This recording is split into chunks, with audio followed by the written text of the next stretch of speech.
All right. Good afternoon, everybody.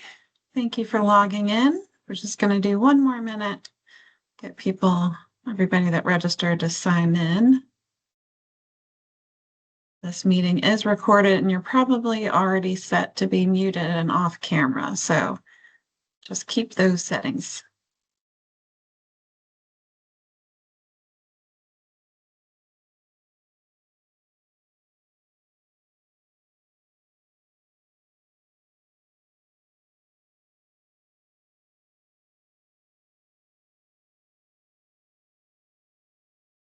All right, well, we'll go ahead and get started with introductions. My name is Crystal McKelvey, and I'm the Chief Recreation Grants Manager here at DCR in the Division of Planning and Recreation Resources. So one of my many roles is to oversee our small but mighty grants team and to manage the Land and Water Conservation Foundation, Land and Water Conservation Fund. And today we have Kelly Seaton here as well. Hi, everyone. Kelly Seaton, a Recreation Grants Coordinator working with Crystal at DCR in Planning and Recreation Resources. And I assist with this program, and I'll hop back on towards the end to speak about one of our other grant opportunities, as well as help answer some questions as you have them today as you go along. Great, thank you. All right, so go ahead and get started. This meeting is being recorded. We will post this to the DCR LWCF website to be a good. All right. Meeting will be recorded. Everyone will be muted during the presentation. You can write your general questions in the question box. That's the Q&A. Staff will pause to answer at different times. Please do not enter in the chat box. That's not easy to see. So then at the end, we will have a live question and answer session. And that way, for any specific questions you may have, we can talk about it then. Otherwise, you can schedule a meeting with me to discuss your project details and eligibility at the email address there, crystal.mckelvey@dcr.virginia.gov. So an important note, the National Park Service came out with a revised updated manual in May. This is version 2026, available online at their website. So please don't reference the prior manuals that were out before that. And just as a side, this webinar does not contain all of the information and applicant responsibilities with LWCF. The LWCF Act is now codified at 54 USC 200305F. Regulations 36 CFR Part 59, refer to 2 CFR Part 200 for financial responsibilities. NEPA Section 106 coordination and compliance is required, and final project award is at the discretion of the National Park Service. So those are just some of the formalities to get out of the way to let you know this is a federal project, federal program, but we are here to help you through that. All right, so for today, we do have a pretty packed agenda. There's about 35 core slides about LWCF and then about 15 slides about other grant opportunities at the end of that. So today I'm going to cover an overview of the LWCF program, what eligible applicants and project types there are, the amount of funding available, and then this process of the 2026 pre-application, talk about the forms, the Virginia Outdoors Plan, the scoring criteria for 2026, the authorization and award process, and then post-award, and then touch on other grant opportunities that are similar or can stack with LWCF. All right, so the LWCF has been around since 1965, and it was established to stimulate a nationwide action program to assist in preserving, developing, and assuring accessibility to all citizens of the United States of present and future generations and visitors, such quality and quantity of outdoor recreation resources as may be available and are necessary and desirable for individual active participation in such recreation, and to strengthen the health and vitality of U.S. citizens. The program provides matching grants for the acquisition and development of public outdoor recreation sites and facilities. So that has been the purpose of this since 1965. It's a pretty broad purpose, and it has funded, thousands of projects throughout the United States. In Virginia, we have over 420 projects that have already been funded since then. So All LWCF funded park properties must be used and maintained for public outdoor recreation use in perpetuity, forever.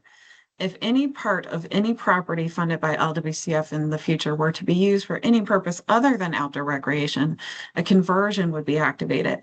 This is a very long and arduous process requiring replacement property of at least equal fair market value and reasonably equivalent usefulness and location. This would then require final approval of the Department of Interior Secretary. So do be mindful of that. We want to avoid that. And that is a requirement of protecting your park and receiving this funding. You will have to have deed protection in the property before closeout to make sure it's protected. Okay, so LWCF is a match reimbursement program. The funds are not provided up front. You must show that you have full available funding to pay for the project while receiving periodic reimbursements. Those reimbursements are made during the active project period as requested and documented. You can request those, whenever you need to do so. We do need proof of invoice and payments. If you're doing logs of work or volunteer hours, you can provide those. The final drawdown will be completed with NPS-approved closeout documentation, including the final site visit, the deed, the map, etc. We do have guides and forms on our LWCF website. So, eligible applicants. That can be localities, that would be cities, towns, counties, can be legally constituted recreation authorities. It can be state agencies such as DCR, DWR, DOF.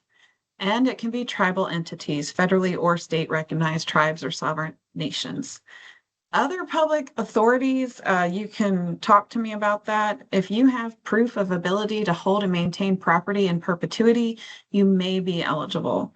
But nonprofits are not eligible. Personal private entities are not eligible. Eligible LWCF project types. So it is expected that the entirety of the park or recreation being acquired, developed, or expanded will be included within the LWCF boundary area. So project types include acquisition, development of outdoor recreation activities and/or support facilities, combination, that would be acquisition and development together, and renovation, so to bring up standards of quality, safety, attractiveness, or for ecological factors. A little more about acquisitions. The value is determined by a UASFLA or Yellow Book appraisal, and you must have a separate appraisal review. The cost of the appraisal and the incidental costs are not eligible for reimbursement, but that value determined by the UASFLA determines how much funding can be matched. So this can be acquisitions of lands, wetlands, beaches, and waters. This can be new areas or additions to existing parks. This can be forests and wildlife management areas, as long as there's access for the public. This can be physical connections to parks, such as trails, waterways, land between recreation areas, and even wildlife habitat corridors. Natural areas and preserves may be acquired if the site will be open to the general public for outdoor recreation. This can include passive recreation, including wildlife viewing, water access perhaps, and hiking and things like that. Development projects. So basic outdoor facilities needed in the public interest for enjoyment of outdoor recreation in accordance with the SCORP. That's our Virginia Outdoors Plan. I'll talk about that in a minute. The National Park Service LWCF manual does have specific details for certain recreation types, clarification, so we can always refer to that. But if it's outdoors and it serves the public for recreation, then it pretty much goes. So picnic facilities, playgrounds, sports grounds, you can see the list here, splash pads. So some stars here, interpretive centers, they must truly be oriented for outdoor recreation, towards that specific area. Trails, you must be able to have a specific kind of park boundary around it. So it might be that it's a phase of a trail. And we can talk more about the specifics of like boating facilities, but they all do need to be outdoors. So indoor swimming pools do not count. And I have here BABA compliant. That means everything must be Build America, Buy America compliant for any manufactured goods. So just a little highlight. eligible support facilities. So these are needed for the public use of an area. And again, we should source the NPS manual for more specifics, but this can include needs for roads, parking areas, and utilities for the park, sanitation systems and restroom buildings. We all need bathrooms at a lot of parks.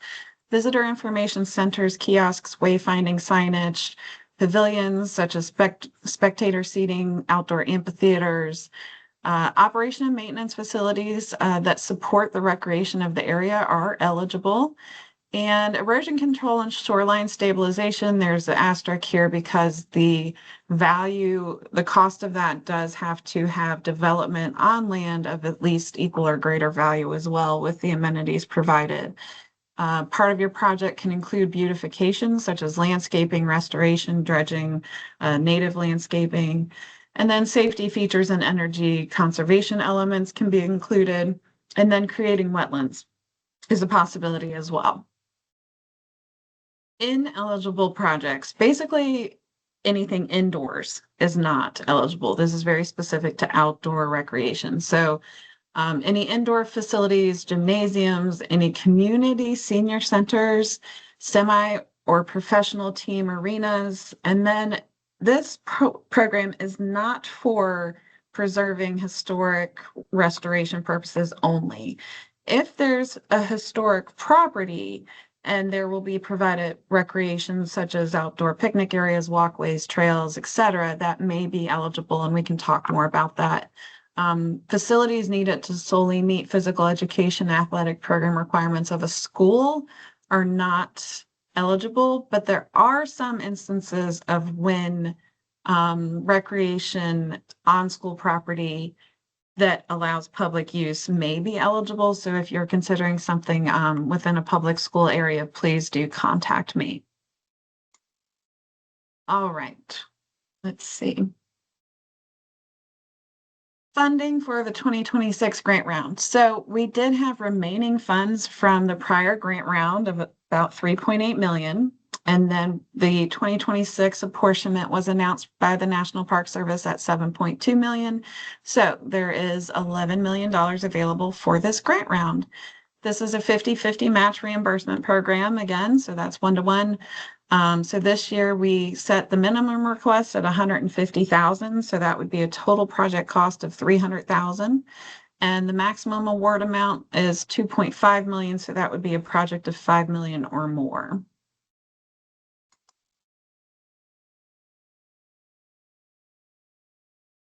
Oh, went too far. Match options. So there are a variety of ways to maximize the funding and resources available.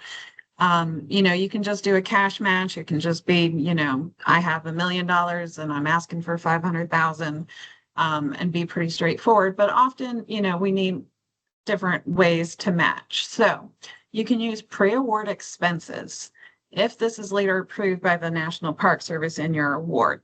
So you can include any of your purposes of environmental review, site planning, design, preparation of cost estimates, and construction drawings. And so you can be logging that now. It has to be specific to the park that you're working on for the project grant round. And you do have to keep your invoices and your proof of payment for that work. And at this point, the process is that we would put that in writing, and then the National Park Service would write a letter of acknowledgement while we're in the kind of pre-application phase, and make sure that they acknowledge that those are planned pre-award expenses, and then include those in the budget, and they would be used towards match. You can use in-house administrative effort for the project, so that would require keeping log sheets of your work specific to the park on a daily basis. Then you would have to provide proof of your hourly rate, which would be your salary plus fringe. And that can add up. So it might be worth doing that. And then, of course, donations and volunteer work are also available as match options. And you would need logs for the volunteer work, and you can use the federal rate. And then there is an opportunity now in the modified manual that existing government-owned property not currently used for recreational purposes can be used as match. We have not done that yet. And the National Park Service has said to talk to them when there's an opportunity for this, because each case will be, very special and have certain circumstances. So if you think that you have an opportunity to do that, that there's property that's not already slated for recreation and it could be matched, then we can talk more. And then donated property or bargain sale value can also be used as match. All right, I'm still not seeing any questions in the Q&A box. I will pause for a moment though. All right. So this year, the 2026 application process, please read the DCR grant manual from front to back. We have worked hard, especially Kelly has worked hard on that manual to make it clear, thorough about what is needed to be understood about this process, because this is a pre-application format this year. The good news is this is less paperwork required than some of our prior grant rounds. We require basic information to know what your project is, where it is, how much it is, and how ready it is. After that, if you're selected, then we will guide you through the NEPA and Section 106 process. This is a screenshot of the required grant application documents. This is straight from the DCR PRR LWCF website. So do reference the grant round manual first, and then go ahead and download each of these as the format shows. Then on the first form, the application form, you'll see a checklist. First of all, this here, please do be consistent with your park and file name. So that would be your park dash the name of the file. So please do keep that nomenclature when you're saving all your files to send to us, so that it's easy for us to save in our file system. And then, like I said, please do download and use the specific DCR templates. That includes for the budget, the timeline, and other items. And then for required maps, we do have guidance documents, the maps and property documents guidance. Please refer to that to create the best information you can for the property requirements. And then I'll talk about this a little bit more, but we have pre-application environmental guidance, and that will walk you through the NEPA assist and species list that we want to see at time of pre-application here. To talk about the forms a little bit, the budget worksheet and narrative, please do not change any of the category names or numbers. They're there for a reason. They align with federal forms. So you will have to figure out how to get your cost estimate lines to fit in among those 12 categories, but I'm pretty confident you can do it. You can give us your raw cost estimate, and then you can go ahead and format it in there too if you'd like. But we do need it in this form specifically. So at the top, there's a box that has a narrative, and you will explain how the estimates were derived, describe any pre-award requests if you have them, and then for contingencies, you can include them, but you must provide verification and reasoning for how that was calculated and why it is needed to have contingency in your project budget.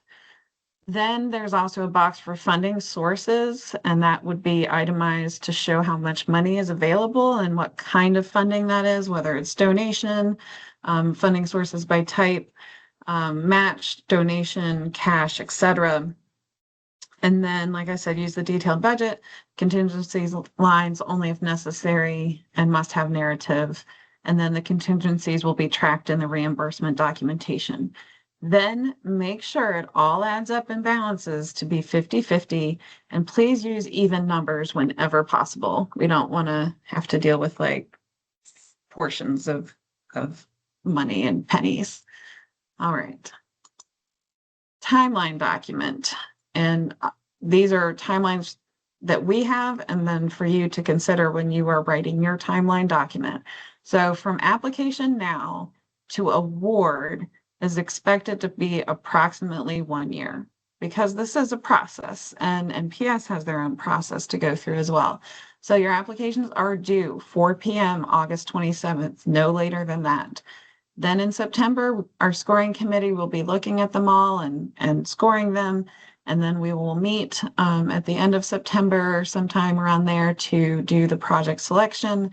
And in early October, those selected project sponsors will be notified. And then in October, November, I'll be performing site visits and meeting those project sponsors in person. And then we will be doing these virtual information seminars to walk through the NEPA and Section 106 process. So those project sponsors will have to attend these 4 to 5 mandatory seminars to go through that process with us so that you can keep on track and you can know how to do it, and things can come together as smoothly as possible is our hope. It's taken many years, but we have coordinated with all the agencies and we think that we have a process that's going to work. So then January through May, we are the liaison that communicates directly with the National Park Service to make sure that all the documentation is, up to par, and see if they need any other information. And then June through August, NPS has their own review and approval process.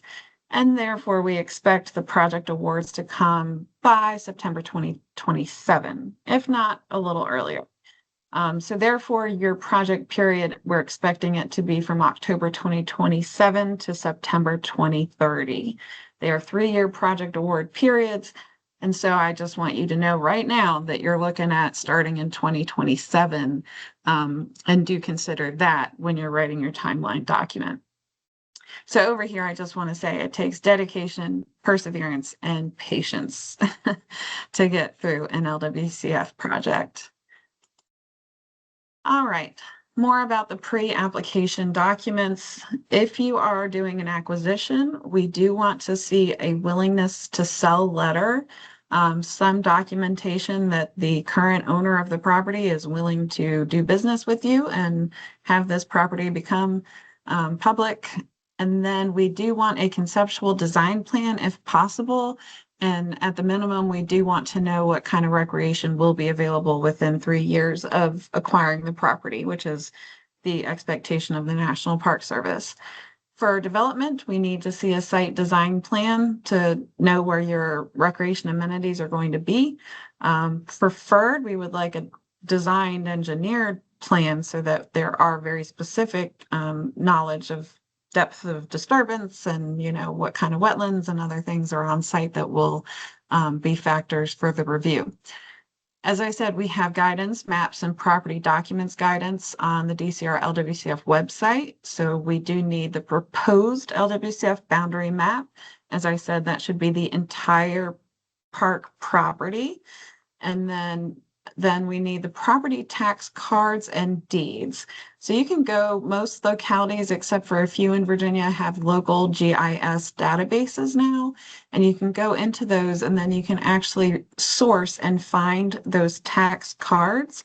And often you can find the deeds as well. Sometimes you may have to go to your clerk's office and request the deed, but we do want to have that research done so that we know there's no other layered things that are held on the property that would preclude it from being able to be outdoor recreation, or anything else related to the property that could cause any problems.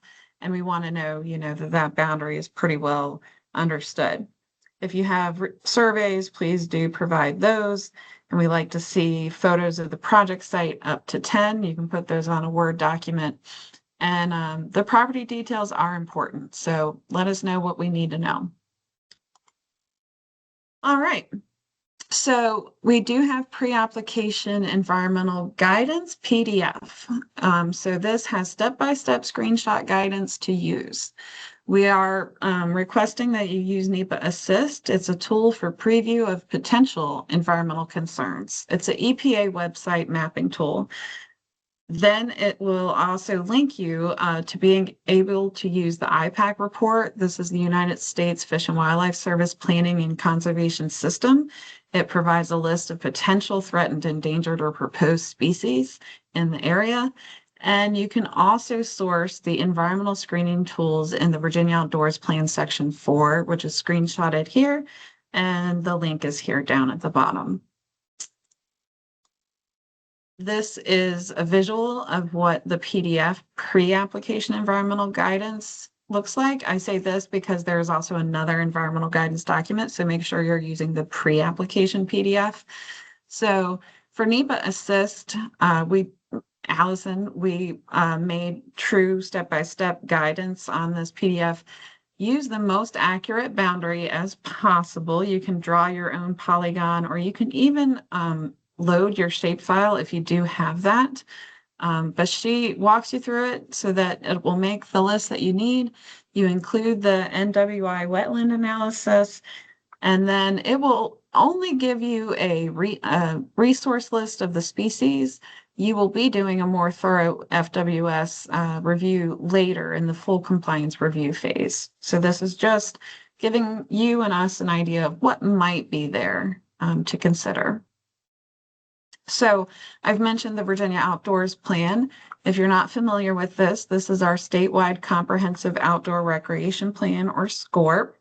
The National Park Service LWCF program requires that every state has an active SCORP to participate and receive apportionments. Our Virginia Outdoors Plan in Virginia is recreation oriented and conservation focused. It leads the priorities and recommendations for local and regional planning and grant application goals. It's dynamic and interactive, modern web-based platform on Esri Hub. There is not a printed PDF of it. It's an interactive website. There are survey data and dashboards, maps, and regional results. There's a lot of different tools and story maps and information to glean from this if you know where to look. So Allison and we have also created a how to reference the Virginia Outdoors Plan PDF, and we suggest that you use that. It will help you navigate, and then the pre-application form does ask questions related to the VOP, and this will help you figure out how to cite that and find survey results to help support your project. Some basic information about survey from the VOP. You can see here most needed outdoor recreation opportunities in Virginia include highest ranking natural areas, trails, parks, water access. So, there's definitely a focus on those historic areas, pools, playing fields, playgrounds, all of those are very important. So, to be honest, we don't necessarily just want to see on your pre-application, 29% of people want water access.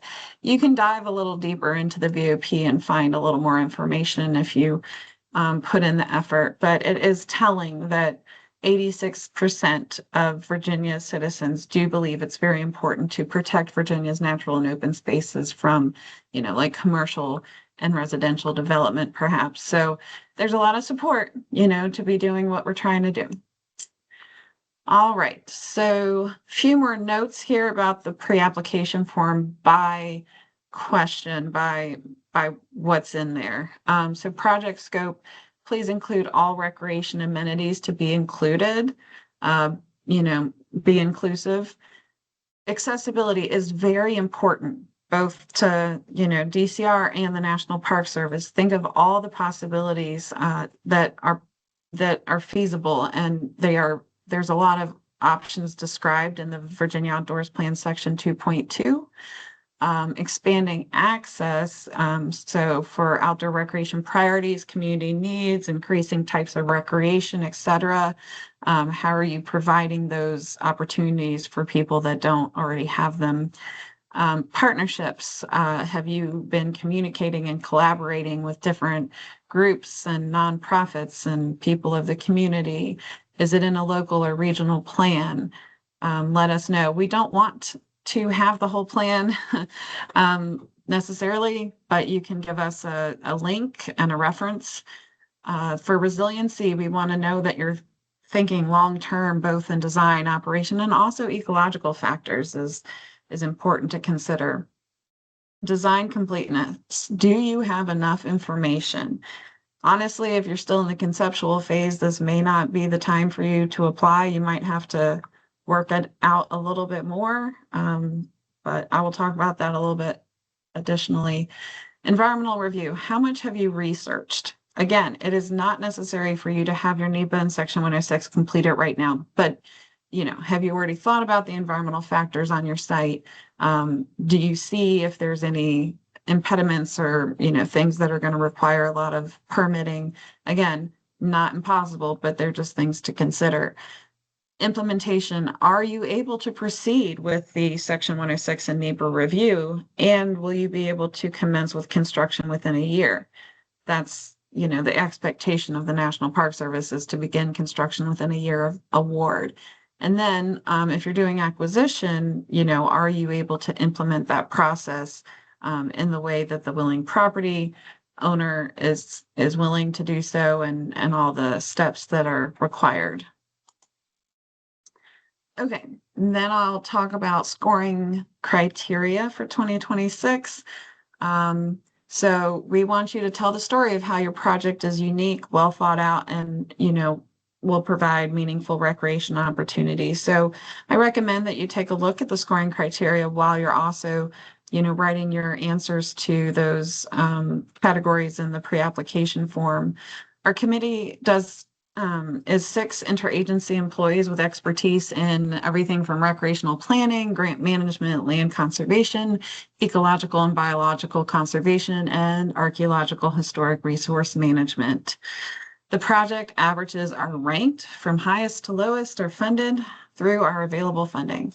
The lowest ranking projects might not be funded. If more funding is available than projects, the higher ranking projects may be asked if more funding would be helpful, as long as it can be matched. We want to make the most of the funds available. The committee then provides recommendations for projects to move forward. This does not mean that they are awarding them, it's a recommendation. The final project approval and award is at the discretion of the National Park Service through the compliance and program officers and their management team. All right, grant round document delivery. It must be emailed to, all one word, recreationgrants@dcr.virginia.gov by 4 p.m. on August 27th. Again, I'll say use the proper file name saving nomenclature. So always include the park name first, dash what it is, photos, park name dash timeline, park name dash NEPA assist, etc. So we want each as an individual document. We do not want a full combined PDF. Please don't scan it as a full PDF. We want the original format, Word, Excel, etc. You can send a zip file. If files are larger than 50 megabytes, please contact DCR via that email at least 2 business days prior to submission deadline to discuss using an alternative submission method. I still don't see any Q&A, so I'm going to keep rolling. All right. LWCF authorization process. So DCR, PRR, we are the liaison to the National Park Service. We relay your information on your behalf to the National Park Service. You will work with us to provide information for the required documentation. We'll work together. DCR will fill out the federal forms. You will sign some of these as needed. We will collaborate on what's called the NPS application form. And then this list over here highlighted is from that application form of the documents that will be required for National Park Service review and approval. So don't let it scare you, but these are the things that will have to come together between that recommendation in October up to that time period of the just about April deadline to start getting everything to the National Park Service.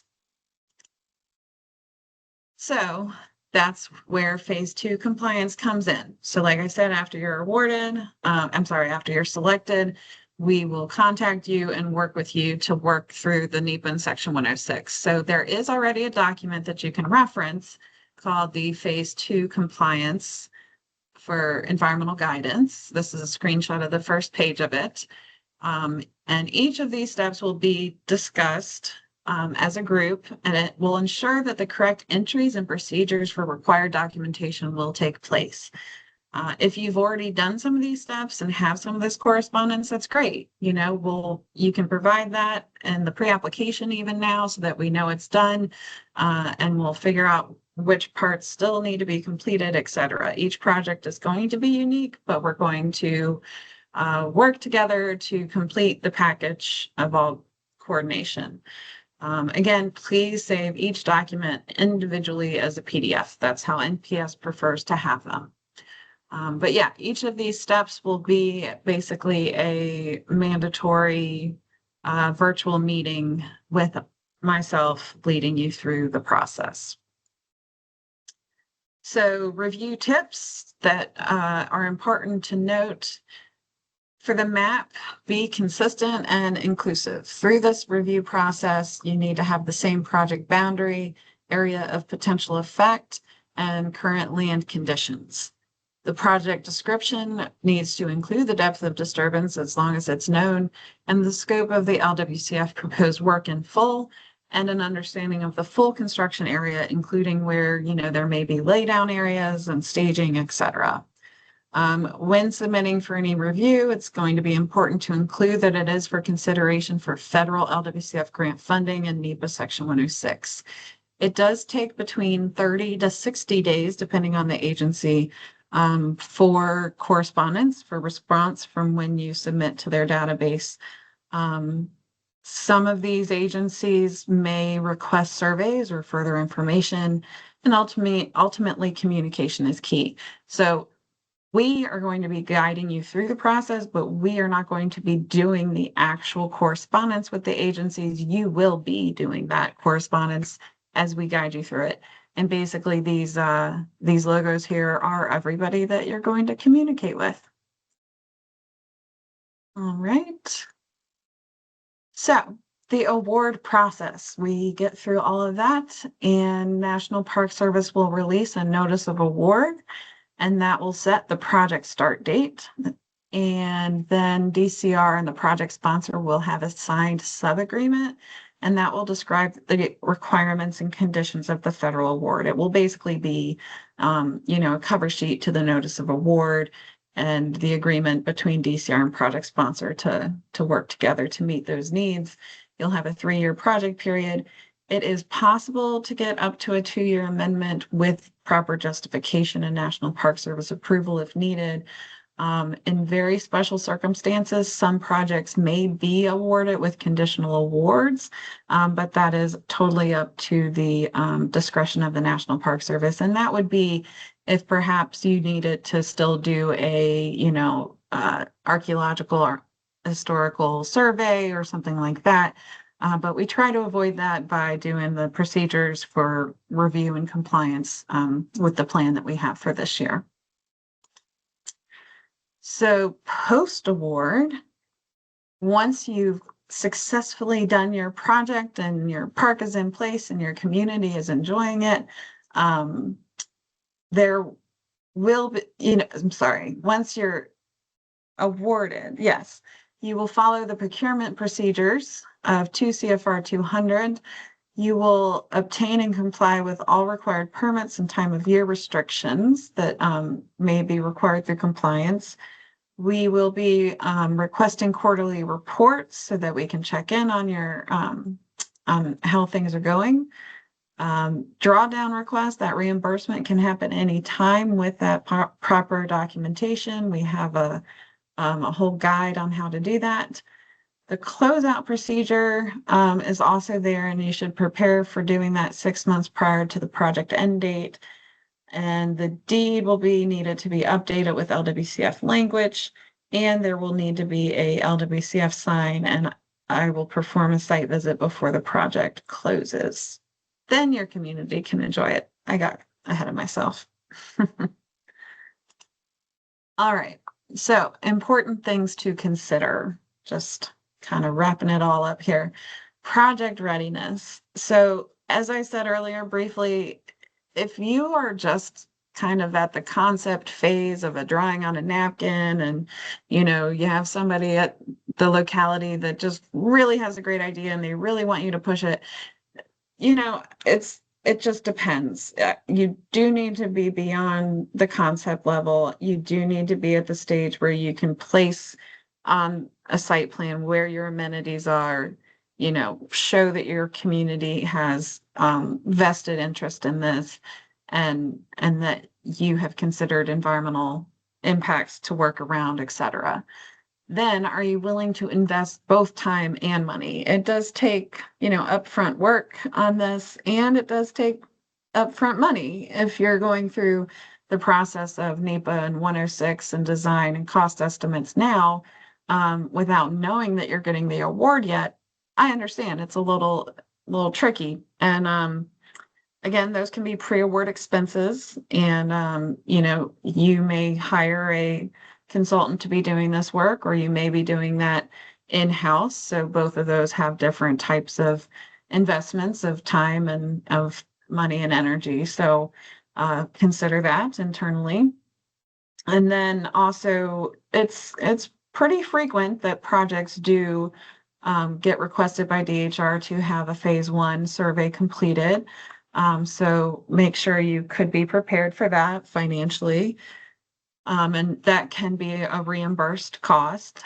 And like I said, can you and the community be patient? So from application to award will be about a year. So, you're looking for a year for that. And sometimes a community can get really excited of, we're applying for a grant. Like, when's our park going to be open? Or when are you going to buy this property? And just know that you're going to have to tell folks to be patient. And the willing seller, especially, that can be tricky in an acquisition project. They have to be patient as well. So do let them know that as best as you can.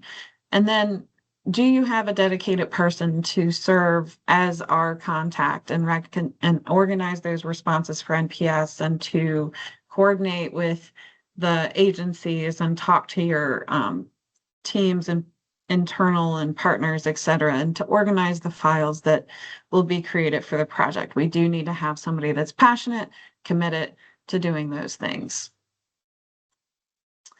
Well, that is LWCF in a very brief overview. As I said, our LWCF manual is very comprehensive, and we hope that the application materials are friendly for you to use.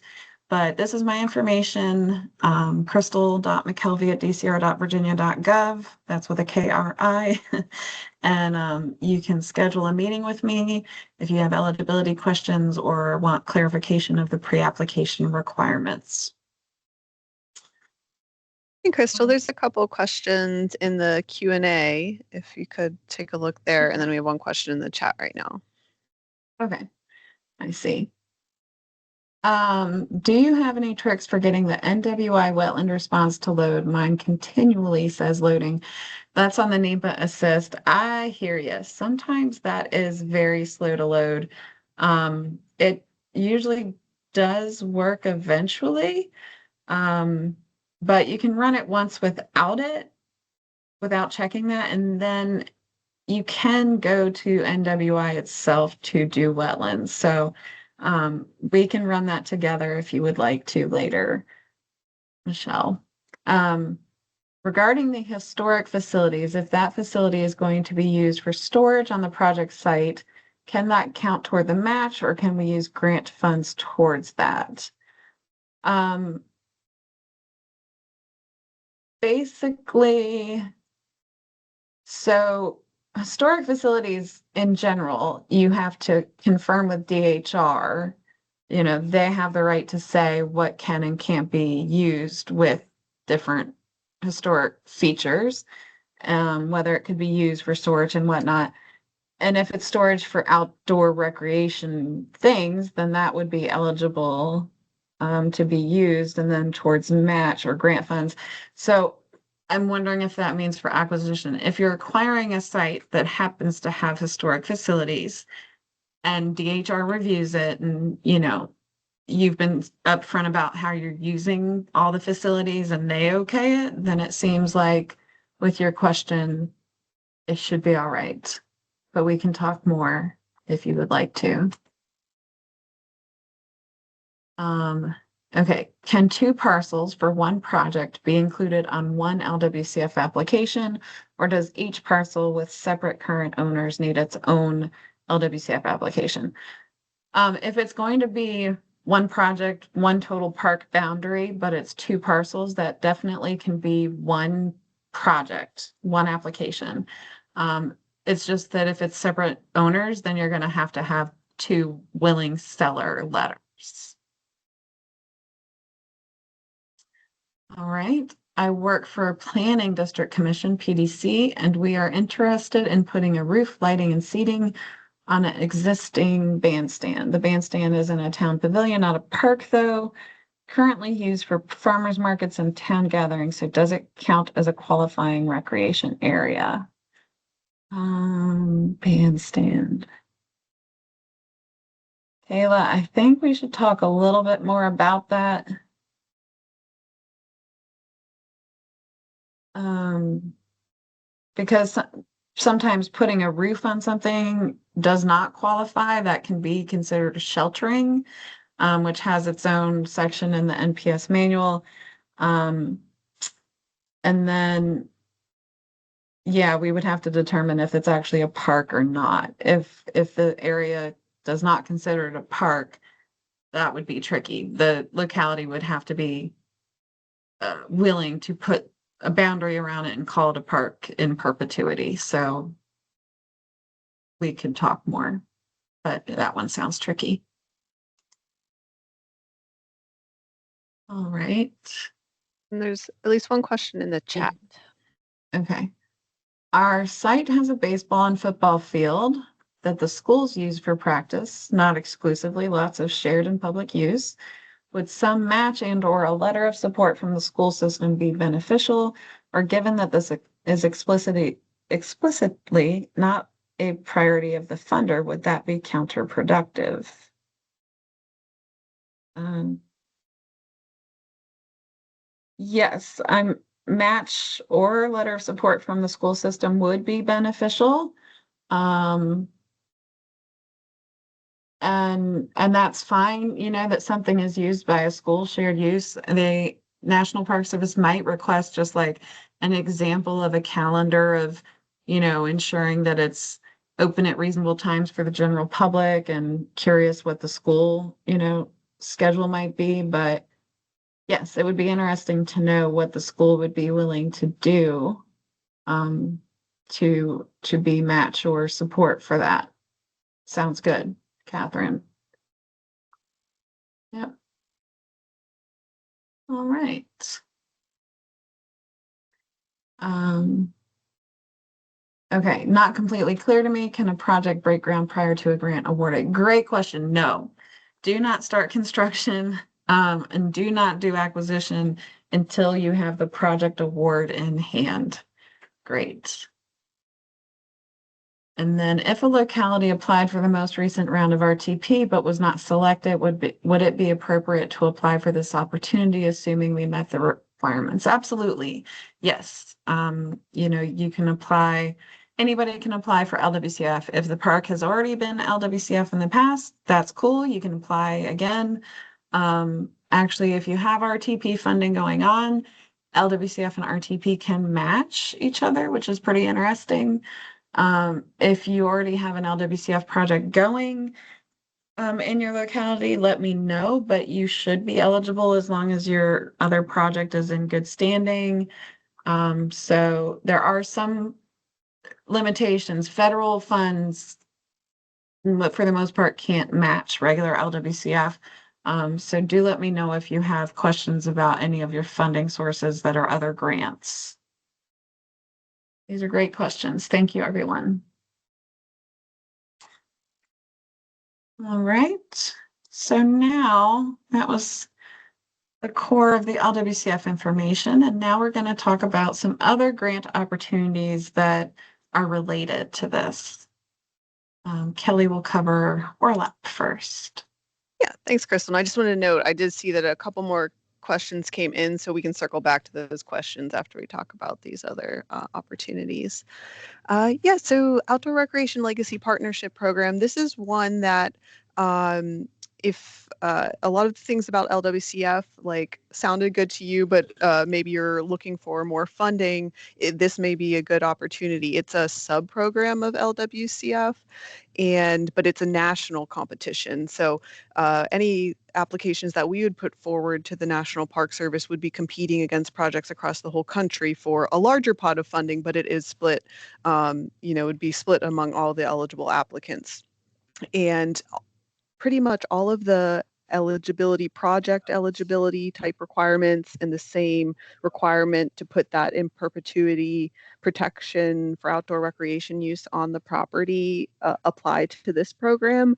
But the limit is that the projects must be within a qualifying area. And this has changed a little bit from previous years in which the National Park Service had open grant opportunities for this program.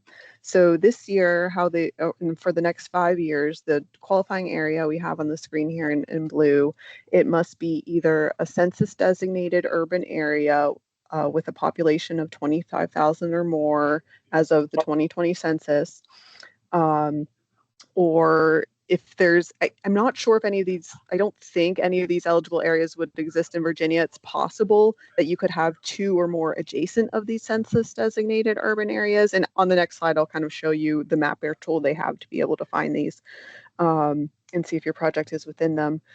If those 2 areas can add up to 25,000 or more, that's also an eligibility. And then regardless of population size, any area administered by a federally recognized Indian tribe is within a qualifying area. We have an asterisk there because for this program specifically, federally recognized Indian tribes can apply directly without DCR serving as the pass-through entity, as we would for political subdivisions of the state, locality applicants. However, if for any reason the tribe would like to still have DCR serve as a pass-through entity, we can, or we could also work with you and kind of provide the same level of support we would as if you were working through us. However, the tribe would apply themselves, as is most likely the most advantageous to the tribe to apply directly without us actually being the pass-through, but we're happy to provide that support. So if you're interested in that, reach out to us, because this is the first year that they've added that eligibility where tribes would apply directly. So we'll kind of be learning as we go there, but we're happy to support and provide all the assistance that we can. Still requires the same one-to-one match as the LWCF grants Crystal already explained. However, the award amounts can be up to $15 million. So that's probably the real, if you're in one of these qualifying areas, a reason to pursue this program instead of LWCF would be if you're looking for those higher grant award amounts. And our pre-application period for this is, we're just offset a couple weeks from LWCF, so that the pre-applications are due to us by September 10th, which is 2 weeks after the LWCF deadline. And there'll be kind of a shorter turnaround to prepare all of the documents, but not as many documents will need revised between September 10th and the end of October, when we have to submit our pre-applications to the National Park Service. All right, Crystal, if you could do the next slide, please. So primary population-based eligibility will be the census-designated urban areas in Virginia with populations over 25,000. So the census has a mapping tool that you can use to find these boundaries. We link it through our website, but also it's listed here. This is what the map looks like. So if you go onto their mapping tool, on the left-hand side, you can check the box for urban areas, and they will all show up in purple. So if you see on the screen here, it lists Richmond urban area, but that actually includes multiple cities within it, and even little parts of Goochland and Dinwiddie counties. So the urban areas are much larger than the named cities. So if you even think you're a little bit close to some of these named urban areas, I encourage you to take a look at that. And the requirement is the project itself must be within that boundary, not necessarily, like the headquarters of you as the applicant, if, say, Goochland County would want to apply. The requirement is the project, the park property itself has to be within it, and it can be partially within it as well, as long as we can make a case that it's competitive, if as long as part of the boundaries of this parcel are within that urban area boundary. And within that system, you can also use the little identify icon to get to the population, to see if some of the, because not all of the urban areas will be on this map, including the ones that have less than 25,000 population. So you can use the identify tool. A box will pop up that will tell you what the population count is. All right, Crystal, next slide, please. All right, and I mentioned a little bit with the funding being a main reason why you may want to apply to ORLP versus the state regular LWCF, state and local assistance grants that Crystal's already been outlining. So I'll go maybe to on the right-hand side in the blue first. So reasons to apply to this one may be if you have a request, you're in one of those qualifying areas and your request is over 2.5 million, because we can go up to 15 million with this. And the timing is a little different than with the LWCF grants. So with working with Crystal on LWCF, you'll pretty much need to be ready to begin your environmental and compliance review by September, October of this year. Whereas for ORLP, at that time we'll be working on getting full pre-applications, submitting them to the National Park Service, and they won't let us know the projects that are selected until May of 2027. And that's when you would begin working on your environmental review. So for that reason, they also allow you to be a little bit more conceptual with what we're submitting. So it's okay if some of our matching fund sources aren't fully identified. We'll have to provide documentation of your plan to secure those, how you're investigating all those matching fund sources. But it's okay if projects are maybe a little bit more conceptual at the time, applying this fall. But I will just identify that, or call out that the project does need to strongly meet the ORLP program priorities, because while those population and qualifying area requirements are the only hard and fast minimum requirements, they still are scoring on some other areas that if the project doesn't meet those, it's probably unlikely to compete at the national level. One of those things being the project benefiting a low-income community. So one of the application requirements is to, look up on some of their specific mappers whether the project benefits a low-income community, and they tell you how to find that information. And there's a pretty significant scoring preference for projects that benefit those. So you can still apply if it doesn't meet that, but it would have to, be really, really strong in every other area of the scoring for it to have a chance to move forward. And I would say there's also a very high focus and preference for projects that have a lot of collaboration and community involvement in the project. So back to the left-hand side of the screen here, we can't have active applications to the Park Service for both ORLP and the regular LWCF grants. However, you can submit both pre-applications to DCR. Whether you choose to do that this year or not, may depend on how much funding you're requesting. I will say that ORLP will be a more extensive pre-application because DCR's role is more of just a pass-through entity for this one, whereas, Crystal will be meeting with you all to do those compliant meetings after selection, whereas for this program, I would say DCR is, will assist you, but we're mostly kind of passing through documents that you are preparing. And because ORLAP is a national competition, anything that's likely to compete well at the national level is also probably going to compete pretty well for the LWCF state and local assistance program. So, and historically, that one has not been as competitive. Like Crystal said, we're rolling over about $3 million from last year that we didn't use. So it's likely that if you fully meet the requirements for both programs, LWCF would be the better fit. But of course, we want to bring as many dollars as possible into Virginia, though. So we hope that some folks, ORLP is a good fit, and we can bring some of that money into parks in Virginia. And then another big difference is for tribal applicants. For LWCF, state recognized tribes are eligible to apply. For the ORLP, only federally recognized tribes can apply. But again, you can apply directly, and you do not necessarily have to work through DCR as a pass-through entity. All right, next slide. And this is just the links. We have a ORLP page of the DCR website. We just added that in the last week. So if you navigate to our grants page, you'll be able to find that, and about this program, you can reach out to me at recreationgrants@dcr.virginia.gov, or my phone number is on the screen there, 804-786-1119. Thanks. Thank you so much, Kelly. Yeah, we have a lot going on. The National Park Service also released the notice of funding opportunity for what's called RORI, the Readiness and Recreation Initiative, another sub-program of LWCF. And this is a really great program because it can match funds with the Department of War Readiness and Preparedness Initiative, REPI funding. This means that the project could end up being 100% funded, which is great. So this is a national competition like WRVAP, and then it has its own unique scoring criteria. It's a 50-50 one-to-one match and $9 million available nationally. So minimum project of $250,000, maximum request of $3 million. And this is a rolling opportunity for 5 years. So that means that there's no set NPS deadlines. They're just taking applications, pre-applications as they come.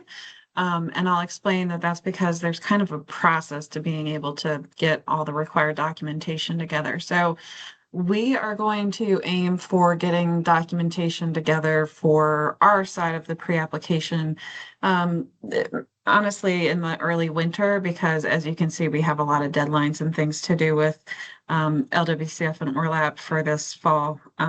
And we're looking forward to seeing all of the great applications we'll have. So for Rory, the qualifying area and conditions, there is a map of the REPI areas. So it must be in a Sentinel landscape or within an active REPI partnership opportunity area. The project must be an acquisition, but it can be an acquisition and development, but it must be a component of acquiring property. And then another must is to have a letter of support from the Associated Military Installation Commander. So a little bit more. The RORI program goals are 1, provide outdoor recreation opportunities, and 2, to promote or support compatible land uses and avoid incompatible development in areas in the vicinity of or ecologically related to a military installation or airspace, and or to maintain or enhance disaster resilience. So the goals here expand access to outdoor recreation for military communities and general public, establish or preserve compatible land use buffers around military installations that support military readiness and operations, preserve natural resources and improve community disaster resilience, leverage resources across partners from military, governments, nonprofit, private sector, etc., both financially and in planning resources to further readiness and recreation, and address the unique needs of military communities and stimulate local economies. They have their own merit scoring goals too, so that will be in the documentation and it's in the public notice of funding opportunity. So in Virginia, there are 3 key Sentinel landscape areas. First is the Middle Chesapeake, which we're in the southern region part of that with our Northern Neck area. And then the Potomac Sentinel landscape area, which includes Quantico, AP Hill, Fort Lee, and of course the Potomac River corridor there. And then the Tidewater Sentinel landscape map, Hampton Roads. Of course, we have multiple military installations along our Tidewater region as well. So these are very large areas of land, and some of which are already conserved, some of which have different overlapping priorities. But basically, if you have projects or acquisition opportunities within these 3 areas, your project may be able to be 100% funded if you're willing to work with REPI and RORI programs. So on the military collaboration side, REPI, you would work with your nearest installation to talk about, different needs and how you can partner with them, overlapping priorities and missions. You would find how to contact your local installation and get those conversations going. And then you would walk through the steps to, really get into an agreement with them and see if they'll bring some money to the table and draft and submit a REPI proposal. So at this level in here, you would need to acquire a letter or support required letter. Then the DOW partner can also cover some expenses that Rory cannot, such as those appraisal incidental costs that relate to acquisitions. And again, overlapping compatible priorities is the key here. On the Rory side, the LWCF program, you would come to DCR for a pre-application. Again, it's rolling and we'll get that going in the early winter, late fall. You would apply to us and then we would forward the application if it had all the key components that are required in it to the National Park Service, and they would do their own review and merit review. Then after that, they would announce any selections. And then similar to ORLAP, then you would have up to a year to get all of the required documentation to them for the grant agreement. And then the project work can begin. So multiple steps, but if you're willing to go through the procedure with us guiding you along the way, it can be a very beneficial program. We have one that was awarded and is in process, about to, go through that acquisition procedure soon. So for more information, again, this is a pre-application process. We accept them and then send them to the National Park Service. They do the selection. Upon selection, then you'll walk through the NEPA Section 106 appraisal process for the project award. So LWCF NPS has a website. They have a couple of resources, and then Department of Defense has a website for REPI. But where you should start first is with the Department of Forestry contacts. Mary Bennett covers the Tidewater and Christopher Moy covers the Potomac. But you can primarily contact Mary. She works a lot with this and has been a really great partner to work with, and she'll get you in the right line depending on where your project is. So please do reach out to her. You can CC me on the email and we will walk along this with you. All right.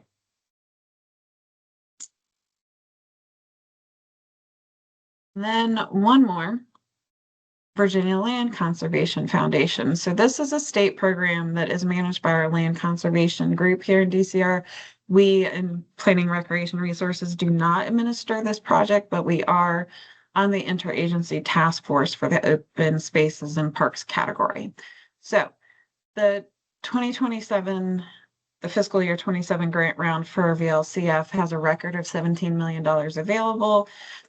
For open space and parks, there's $4.8 million. And the reason I'm pointing out open spaces and parks particularly, but the other categories might be able to work. But since this is state funding, it can match the federal funding of LWCF. So I'll get into that a little bit more in a minute. Who can apply to VLCF? State and local government bodies, Virginia Indian tribes, and qualified nonprofits that can be holders as per the Virginia Conservation Easement Act. The match requirement is 50% of the purchase price plus due diligence costs can be provided. Unless you're a state agency or a Virginia Indian tribe, you can receive 100% match. You can see the manual. Appendix A talks about eligible expenses, and there's our other potential grant sources. That's us. All right, general program requirements. You must protect a specific site with the boundaries clearly identified in the application. Projects by nonprofits must have an open space easement held by a public body. Projects should be completed within 2 years of award because these are acquisitions or fee simple acquisitions or placement of conservation easements. You can get up to a 1-year extension if justified. and then grant payments will be made as a reimbursement at closing or afterwards. The land must be conserved prior to the grant payment. All program information is in the grant manual on the website.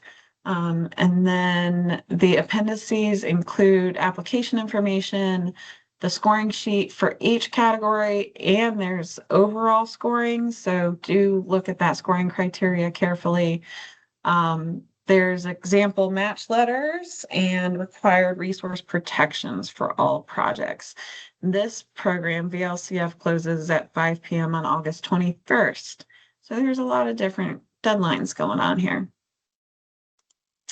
They have an online application process called Web Grants. So you need to register for an account if you don't already have one.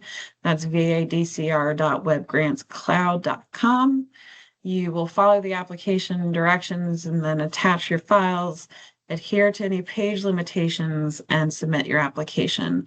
The VLCF webpage has more instructions and guides about that. And they have their staff listed here if you have any questions.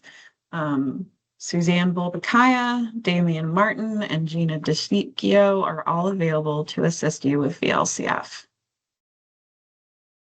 All right, and back to me. Again, you can contact me 804-508-8896 to schedule a time to talk. And that concludes our PowerPoint slides. So I appreciate everybody that has stuck around here, and I'm going to switch back to the Q&A because I know there's a couple more in there. All right, so Jessica, if the town's existing wave pool includes amenities that were installed in the 70s and have significantly deteriorated over time.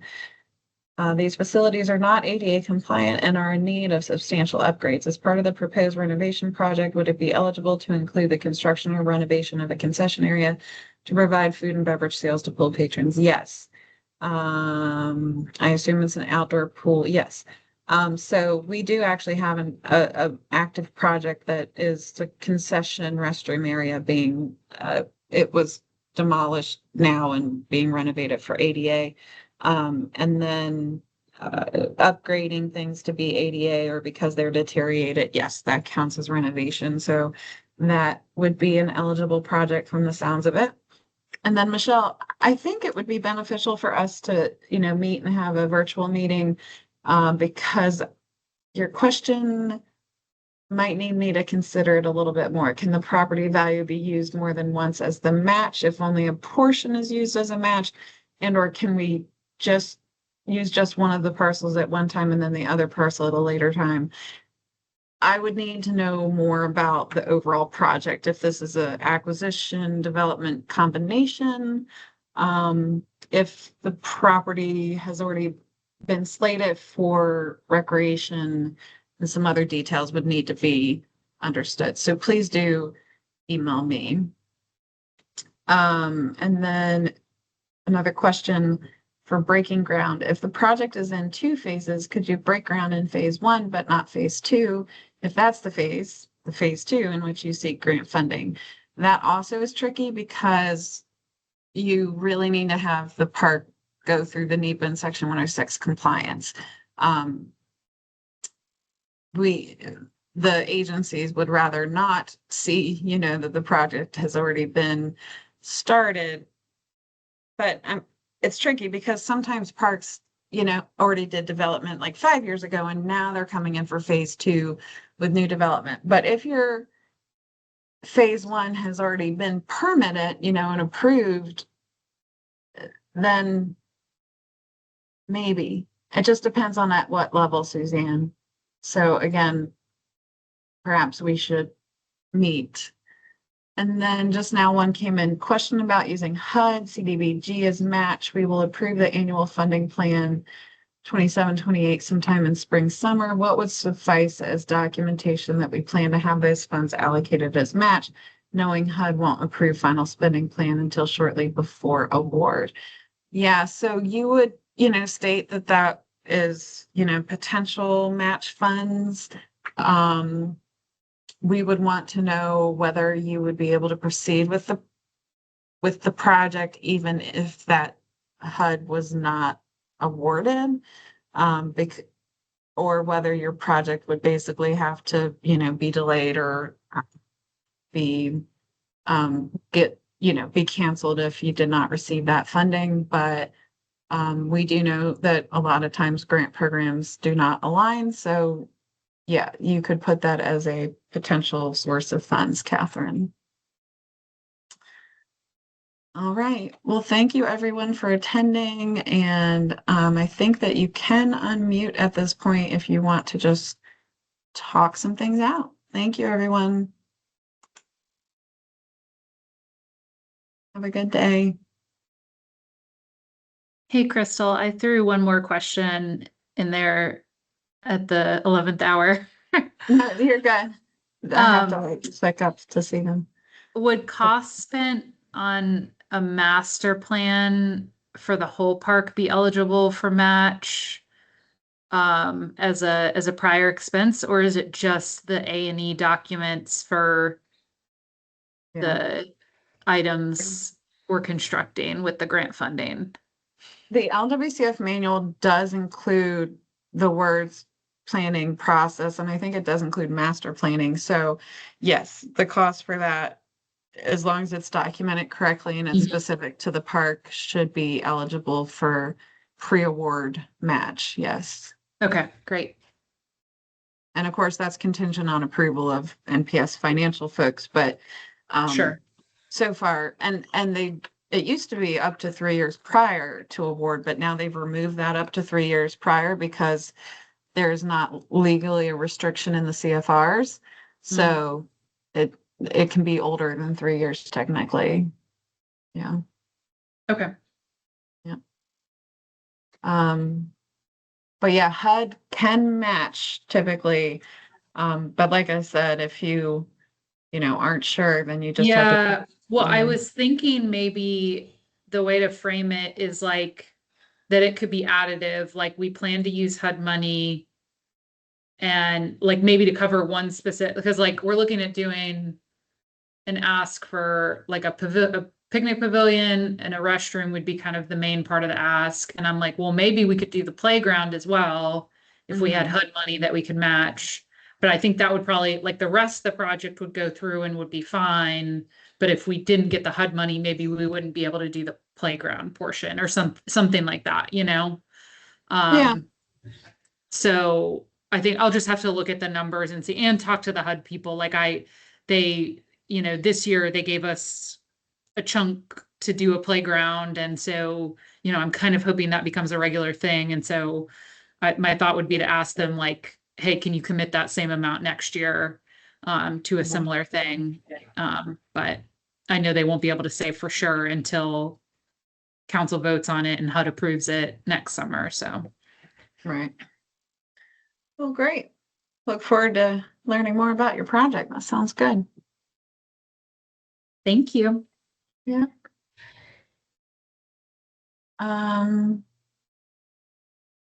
Let's see. Michelle, do you want to set a time to talk? You can email me and Catherine. We just talked. Suzanne, she left. All right. But yeah, Michelle, yours does sound interesting about the different properties. So I recommend that we find a time to talk. I'll send you an email after Okay. this. Thank Great. you. Thank you so much.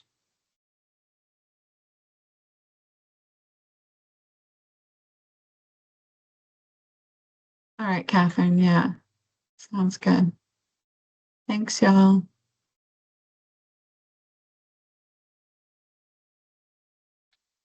All right, I'm going to end event. I think we might still stay in here. Okay.